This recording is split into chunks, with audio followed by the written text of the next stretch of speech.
ഞാൻ ടേസ്റ്റി ആയ ഒരു ഡ്രിങ്കിൻ്റെ റെസിപ്പിയാണ് ചെയ്യുന്നത്. ഞാനിവിടെ 2 ഫ്ലേവറിൽ ചെയ്യുന്നുണ്ട്. സ്ട്രോബെറി ഫ്ലേവറിലും ചെയ്യുന്നുണ്ട്, അതുപോലെ പിസ്ത ഫ്ലേവറിലും ചെയ്യുന്നുണ്ട്.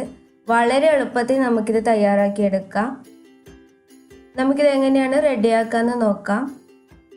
ഇതിനു വേണ്ടി ഞാനൊരു ജാർ എടുത്തിട്ടുണ്ട്. ഇതിലേക്ക് 2 കപ്പ് പാലാണ് ഒഴിച്ചു കൊടുക്കുന്നത്.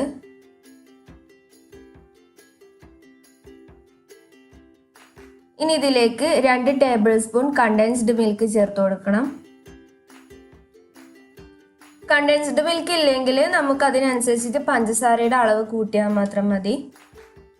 ഇനി ഞാൻ ഇതിലേക്ക് 2 ടേബിൾ സ്പൂൺ പഞ്ചസാര കൂടി ഇട്ട് കൊടുക്കുന്നുണ്ട്. അതുപോലെ 2 സ്കൂപ്പ് ഐസ്ക്രീം കൂടി ഇട്ട് കൊടുക്കാം. ഞാനിവിടെ വാനില ഐസ്ക്രീം തന്നെയാണ് ഇട്ട് കൊടുക്കുന്നത്. ഇനി ഞാൻ ഇതിലേക്ക് ചേർക്കുന്നത് പിസ്തയുടെ മിൽക്ക് മിക്സ് ആണ്. ഇത് നമുക്കൊരു 2-3 ഡ്രോപ്പ് ഇതിലേക്ക് ആക്കി കൊടുക്കാം. ഇനി ഇത് അടിച്ചെടുത്താൽ മാത്രം മതി. ഇപ്പം നമ്മുടെ പിസ്ത ഫ്ലേവറിലുള്ള ഡ്രിങ്ക് ഇവിടെ റെഡി ആയിട്ടുണ്ട്. നമുക്കിത് ഓരോരോ ഗ്ലാസ്സിലേക്ക് മാറ്റാം. ഇനി ഇതിലേക്ക് കുറച്ച് സബ്ജ സീഡ് ചേർത്ത് കൊടുക്കണം. സബ്ജ സീഡ് ഞാൻ നേരത്തെ വെള്ളത്തിൽ ഇട്ട് വെച്ചിട്ടുണ്ടായിരുന്നു. ഓരോ ഗ്ലാസ്സിലും 1-2 ടീസ്പൂൺ നമുക്ക് ഇട്ട് കൊടുക്കാം. അതുപോലെ കുറച്ച് ആപ്പിൾ കട്ട് ചെയ്തത് കൂടി ഇട്ട് കൊടുക്കുന്നുണ്ട്. ആപ്പിൾ നമ്മൾ നേരത്തെ കട്ട് ചെയ്ത് വെക്കുകയാണെങ്കിൽ ഇതിൻ്റെ കളർ ചേഞ്ച് ആവും. ഒന്നുകിൽ നമ്മൾ ജ്യൂസ് അടിച്ചതിന് ശേഷം ആപ്പിൾ കട്ട് ചെയ്യുക, അല്ലെങ്കിൽ നമ്മൾ നേരത്തെ കട്ട് ചെയ്തിട്ട് കുറച്ച് വെള്ളത്തിൽ ഇട്ട് വെക്കുക. അങ്ങനെ ആകുമ്പം ആപ്പിളിൻ്റെ കളർ ചേഞ്ച് ആവില്ല. ഇനി ഇതിലേക്ക് കുറച്ച് അനാറ് കൂടി ഇട്ട് കൊടുത്തിട്ട് ഒന്ന് മിക്സ് ചെയ്തെടുത്താൽ മതി. ഇപ്പോൾ നമ്മുടെ പിസ്ത ഫ്ലേവറിലുള്ള ഡ്രിങ്ക് ഇവിടെ റെഡി ആയിട്ടുണ്ട്. ഇനി നമുക്ക് സ്ട്രോബെറി ഫ്ലേവറിലുള്ള ഡ്രിങ്ക് കൂടി റെഡിയാക്കി എടുക്കാം. ഞാനിവിടെ ഒരു ജാറിലേക്ക് 2 കപ്പ് പാലാണ് ഒഴിച്ചു കൊടുക്കുന്നത്.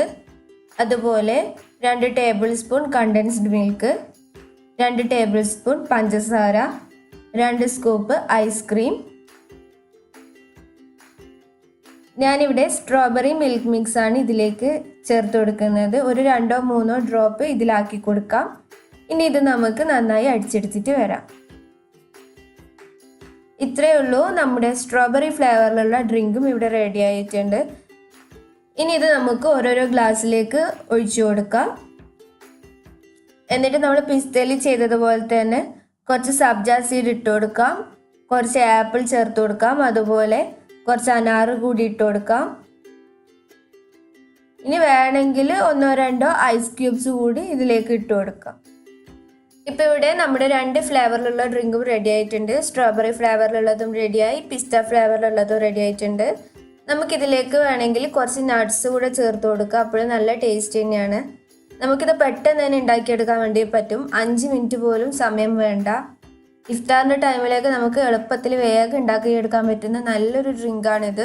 നിങ്ങളിത് ട്രൈ ചെയ്ത് നോക്കിയിട്ട് ഫീഡ്ബാക്കൊക്കെ അറിയിക്കുക. അതുപോലെ എൻ്റെ വീഡിയോ ഇഷ്ടപ്പെട്ടിട്ടുണ്ടെങ്കിൽ ലൈക്ക് ചെയ്യുക, കമൻറ്റ് ചെയ്യുക.